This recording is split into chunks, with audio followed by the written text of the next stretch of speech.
The bell rang, the fights went on, and the building the Kings County Fire Chief called unsafe for occupancy opened for business. About 100 people signing liability waivers just to enter the Avenal Community Recreation Center Sunday.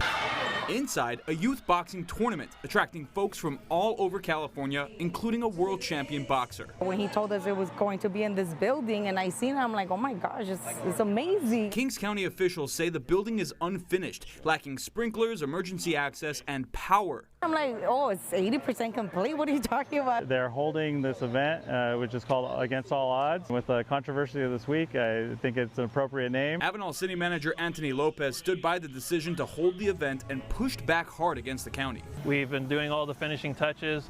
There's no way that this building is unsafe. Lopez says multiple city officials inspected the facility and the liability waiver at the door is standard procedure. It's our standard form that we use for any event that the city co-sponsors or co-facilitates. Lopez also questions the legitimacy of Saturday's Emergency Board of Supervisors meeting and whether the county's motives were truly about safety. I don't understand why they have a vendetta against our community. He claims there's also a political dimension. At the same time, the county's trying to push a recall, an illegal recall, on this community, trying to push out for duly elected council members of this community. Combat sports journalist Manuk Akopian has covered fights from massive arenas to small community venues in California, but he says the last-minute nature of the county's ultimatum was unreasonable and reflects badly on the sport at a critical moment. At a time when amateur boxing in the United States is struggling to reach the glory days of yesteryear, further putting roadblocks in front of them to